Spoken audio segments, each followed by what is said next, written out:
নেতৃত্বে যৌথ বাহিনী পরিচালিত অপারেশন ডেভিল হান্টের মধ্যে সেই প্রশ্ন যেমন জেগেছে, তেমনি প্রশ্ন জেগেছে মেজর সাদেক একাই ছিলেন এই প্রশিক্ষক হিসেবে, এবং একজন সেনা কর্মকর্তা, তিনি এখনও সেনাবাহিনীতে কর্মরত আছেন, তিনি ঠিক কী কারণে এতটা প্রকাশ্যে ঢাকা শহরের বুকে বসে 400 জন আওয়ামী ক্যাডারকে বা সমর্থককে প্রশিক্ষণ দেবেন নাশকতার?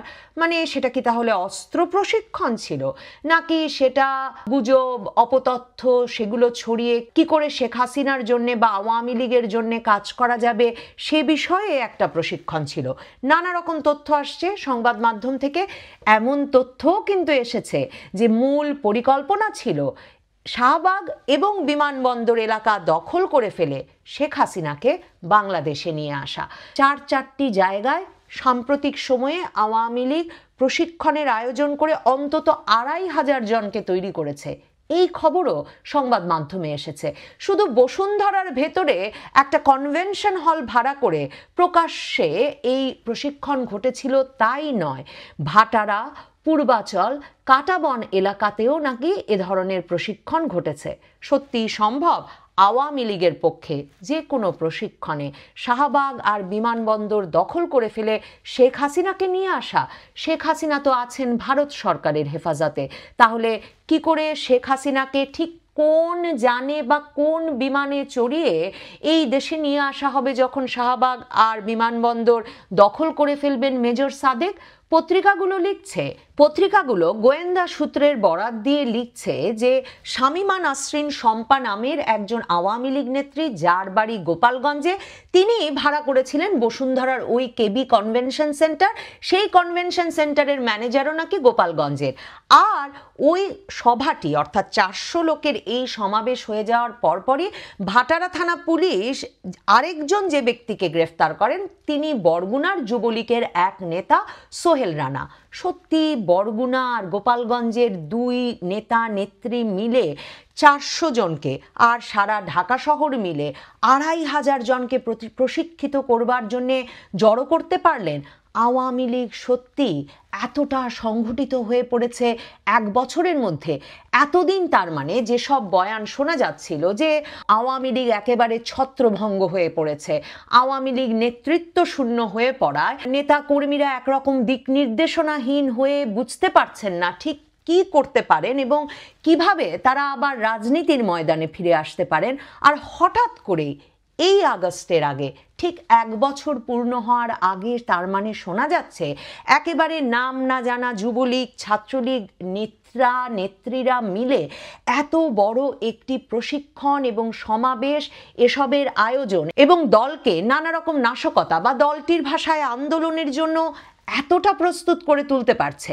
দেখুন, আমার দেশ পত্রিকা যখন 28শে জুলাই এই নাশকতার ছক এবং বসুন্ধরার ভেতরে 4 শতাধিক ব্যক্তিকে নিয়ে প্রশিক্ষণের আয়োজনের কথা লিখেছিল, তখন পত্রিকাটি বলছিল যে গোয়েন্দা সূত্রের বরাতে বিভিন্ন গোয়েন্দা প্রতিবেদনে এটা স্পষ্ট করে লেখা আছে যে একদিকে যেমন ঢাকা শহরের দায়িত্ব নিয়েছেন ভারতে বসে সাবেক স্বরাষ্ট্রমন্ত্রী আসাদুজ্জামান খান কামাল, তেমনি পুলিশ এবং সেনাবাহিনীর বিভিন্ন কর্মকর্তাকে সংগঠিত করে এই আওয়ামী লীগের নেতাকর্মীদের সঙ্গে প্রশিক্ষণে কিংবা নাশকতা বা আন্দোলনের সঙ্গে যুক্ত করার কাজে যুক্ত আছেন বা এই পুরো বিষয়গুলো দেখভাল করছেন পুলিশের সাবেক কর্মকর্তা এসবি প্রধান মনিরুল ইসলাম এবং শেখ হাসিনার স্পেশাল সিকিউরিটি ফোর্স অর্থাৎ এসএসএফ এর সাবেক ডিজি মুজিবুর রহমান। তখন কিন্তু মেজর সাদেক নামে, মানে বর্তমান সেনাবাহিনীতে কর্মরত কোনো সেনা কর্মকর্তা এই ঘটনাটি ঢাকায় বসে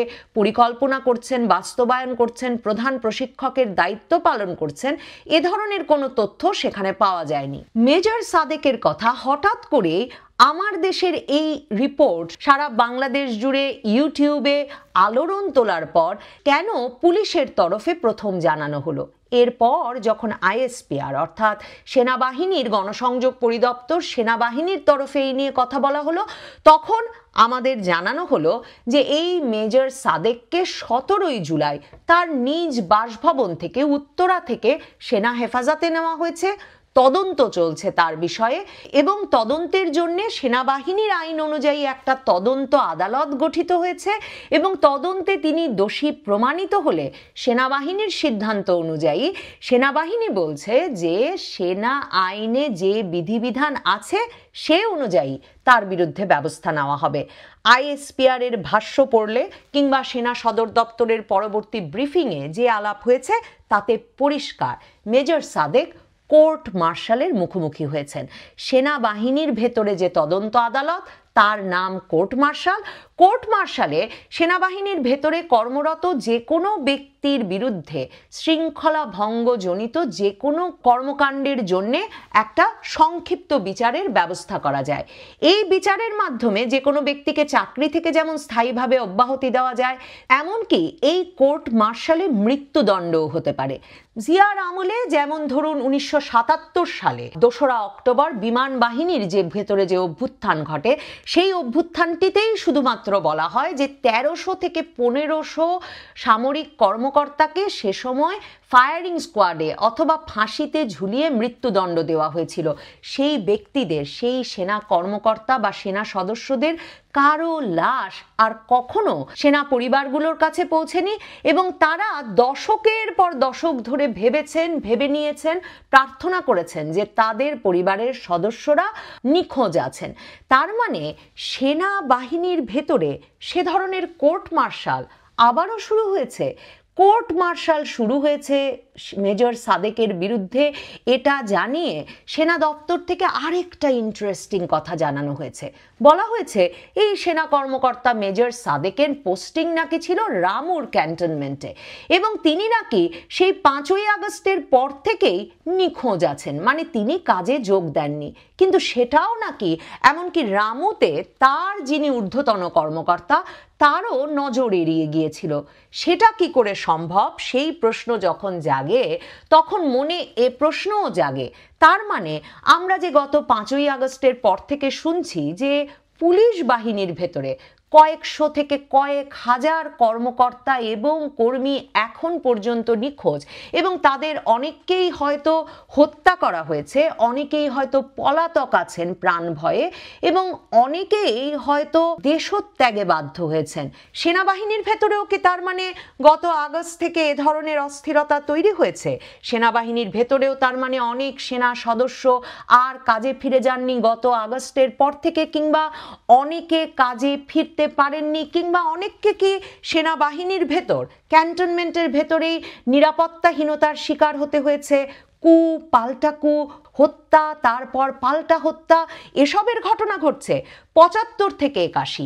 এই সময়টায় যদি সেনাবাহিনীর যতটুকু ইতিহাস আমরা পরবর্তীতে জানতে পেরেছি, ইতিহাসবিদেরা বের করে আনতে পেরেছেন, গবেষকরা বিভিন্ন জনের সঙ্গে কথা বলে আঁচ করার চেষ্টা করেছেন, তাতে দেখুন আমরা জানি ধরুন 75-এ বঙ্গবন্ধুর হত্যাকাণ্ডের মাধ্যমে যে কু হয়, তারপরে আরো 3 দফা কু পেরিয়ে, মানে ধরুন খালেদ মোশাররফের কু, তারপরে পাল্টা কু, খালেদ মোশাররফকে হত্যা, অবসরপ্রাপ্ত কর্নেল তাহেরের নেতৃত্বে বিপ্লবী সৈনিক সংস্থার 7ই নভেম্বরের বিরাট সিপাহী বিপ্লব, এসবের পর যে জিয়াউর রহমানকে মুক্ত করে আনা হলো এবং জিয়াউর রহমান প্রধান সামরিক আইন প্রশাসক হয়ে বসলেন।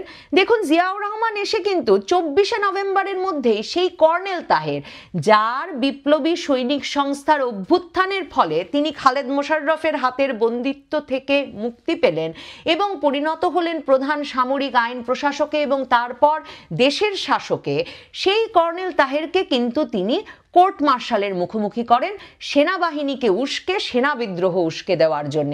এবং এরপর 1976 সালের জুলাইয়ে রাষ্ট্রদ্রোহিতার অভিযোগে সামরিক আদালতে ফাঁসি হয় কর্নেল তাহেরের।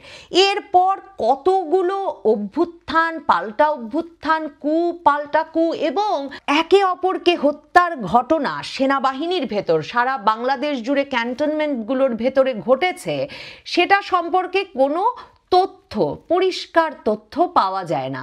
কিন্তু ইতিহাসবিদ, গবেষকরা বলেন 21 থেকে 26টি সামরিক অভ্যুত্থানের ঘটনা ঘটেছে 75 থেকে 81 সালের মধ্যে। আর এর মধ্যে একটু আগে যেটা বলছিলাম, সবচেয়ে বড় ঘটনাটি ঘটেছিল 77-এর 2রা অক্টোবর। সেই অভ্যুত্থানটি সম্পর্কেই সবচেয়ে বেশি তথ্য পাওয়া যায়, এমনকি আন্তর্জাতিক সংবাদ মাধ্যমে খবর বের হয়। কিন্তু ওই অক্টোবরের মানে 1977-এর অক্টোবরের সেই অভ্যুত্থানে ঘটনাস্থলেই নিহত হয়েছিলেন শতাধিক সেনা অফিসার। আর এরপর বিচারের নামে মেরে ফেলা হয় কয়েকশো সেনা অফিসারকে। সব মিলিয়ে সংখ্যাটি হাজারের বেশি হতে পারে, সেটা প্রায় সকল গবেষক এবং ইতিহাসবিদ বলছেন। তাহলে দেখুন, এই যে ক্যান্টনমেন্টের ভেতরে অস্থিরতা তৈরি হলে ঠিক কি ঘটে সেখানে, আর কোর্ট মার্শালের নামে আসলে কি ধরনের ঘটনা প্রবাহ সেখানে ঘটে যেতে পারে, তা নিয়েও এই সময়টাতে তার মানে উদ্বিগ্ন হবার কারণ আছে। আপনার আমার মতো সিভিলিয়ানের উদ্বিগ্ন হবার কারণ আছে এ কারণেও যে কখনো বাংলাদেশে ক্যান্টনমেন্টের ভেতরে ঘটা কু, পাল্টা কু কিংবা এসব কোর্ট মার্শালের মাধ্যমে একে তাকে বিচারের মুখোমুখি করা, হত্যা করা, এসবের পরিণতি কখনো শুধুমাত্র ক্যান্টনমেন্টের ভেতর আটকে থাকেনি। এই পরিণতি ক্যান্টনমেন্ট থেকে বেরিয়ে বাংলাদেশের সাধারণ মানুষকে সবচেয়ে বেশি প্রভাবিত, বিপর্যস্ত এবং পর্যুদস্ত করেছে। হঠাৎ করে এই মেজর সাদেক যদি সত্যি আওয়ামী লীগ সমর্থকদের, আওয়ামী লীগ ক্যাডারদের নাশকতার প্রশিক্ষণ দিয়ে বেরিয়ে থাকেন, তাহলে কি এটা বিশ্বাসযোগ্য যে তিনি 5ই আগস্টের পর থেকে কাজে যাচ্ছেন না, কিন্তু তাকে যাতে সেনা হেফাজতে নেওয়া হয় বা তাকে যাতে যখনই বাড়িতে আসা যায় তখনই গ্রেফতার করা যায়, সেজন্য তিনি উত্তরায় তার নিজ বাসভবনেই ছিলেন সেনাবাহিনীর হাতে গ্রেফতার হওয়ার জন্যে। সেনাবাহিনীর তরফে, পুলিশের তরফে কিন্তু সেটাই বলা হচ্ছে যে মেজর সাদেককে গ্রেফতার করা হয়েছে তার বাড়ি থেকে, উত্তরা থেকেই। অনেকগুলো পত্রিকা লিখছে যে গোয়েন্দা সংস্থার তথ্য অনুযায়ী মেজর সাদেকের সহযোগী হিসেবে কাজ করছেন তার স্ত্রী সহকারী police super ASP Sumaiya Jafrin. এই সুমাইয়া জাফরিনও নাকি অনুপস্থিত ছিলেন তার কর্মস্থলে গত 5ই আগস্টের পর থেকেই। আর এই স্বামী স্ত্রী মিলে নাকি শেখ হাসিনার ছেলে সজীব ওয়াজেদ জয়ের সঙ্গে আমেরিকা থেকে যোগাযোগ রেখে এই পুরো প্রশিক্ষণের পরিকল্পনাটি সাজিয়েছিলেন। বাংলাদেশে বসে একজন সামরিক কর্মকর্তা, একজন পুলিশ কর্মকর্তা, তারা এত বড় ঝুঁকি তাদের নিজ বাসস্থানে বসে নিচ্ছিলেন। সাবেক প্রধানমন্ত্রীর ছেলের সঙ্গে কথা বলে ঢাকার বিভিন্ন জায়গায় প্রশিক্ষণের নেতৃত্ব দেওয়া এবং নিজ বাড়িতে গ্রেফতার হওয়ার জন্য বসেছিলেন, নাকি পুলিশ বাহিনী এবং সেনাবাহিনীর ভেতরে একটি পক্ষকে যে চিহ্নিত করে গত আগস্ট থেকে চাকরিচ্যুত করা, হত্যা মামলা দেওয়া, দুর্নীতির মামলা তো বটেই, এসব দিয়ে একেবারে বিপর্যস্ত করে ফেলা হচ্ছে, তারই একটা সর্বোচ্চ উদাহরণ হিসেবে এই দম্পতিকে বেছে নেওয়া হয়েছে। এই দম্পতিকে শিক্ষা দেওয়ার মাধ্যমে পুলিশ বাহিনী এবং সেনাবাহিনী থেকে প্রাণ ভয়ে কিংবা সহকর্মীদের প্রতিহিংসার ভয়ে পলাতক একটা বিরাট অংশকে কি ধরনের ভয়াবহ মামলা বা অভিযোগে যুক্ত করে ফেলা যায় তার একটা উদাহরণ সৃষ্টির চেষ্টা করা হচ্ছে। নাকি মেজর সাদেকের মতো আরো অনেক অনেক সেনা কর্মকর্তা এরই মধ্যে সেনা হেফাজতে আছেন, কোর্ট মার্শালের শিকার হচ্ছেন, তাদের কাউকে কাউকে ঠিক কি কারণে কোর্ট মার্শালের মুখোমুখি করা হচ্ছে এর একটা যৌক্তিকতা খুঁজে পেতেই এ ধরনের গোয়েন্দা তথ্যের কাহিনী সাজানো হচ্ছে। আর আমাদের জানানো হচ্ছে যে অনেক অনেক ষড়যন্ত্রকারী লুকিয়ে আছেন সেনাবাহিনী এবং পুলিশ বাহিনীর বিরুদ্ধে, যাদের বিরুদ্ধে প্রচলিত আইনে, প্রচলিত আদালতে বিচার কাজের চাইতে সামরিক আদালতে বিচার সেরে ফেলা এবং সর্বোচ্চ শাস্তির ব্যবস্থা করাই যুক্তিযুক্ত। গল্পটা এমনও কি হতে পারে? আর না হলে তো সত্যি ভাববার কারণ আছে। আওয়ামী লীগ দারুণ সাহস, দারুণ শক্তি, দারুণ সংগঠন গড়ে তুলেছে গত 1 বছরে এবং এমনই দুর্দমনীয় হয়ে উঠেছে যে দলের সঙ্গে পুলিশ, সেনাবাহিনী সকলকে যুক্ত করে এই ঢাকা শহর দখল করে নেওয়ার পরিকল্পনা করছে। একটি পরিকল্পনা ফাঁস হয়েছে গোয়েন্দাদের কাছে, আরও কিছু পরিকল্পনা কি গোয়েন্দাদের অজানা রয়ে গেছে?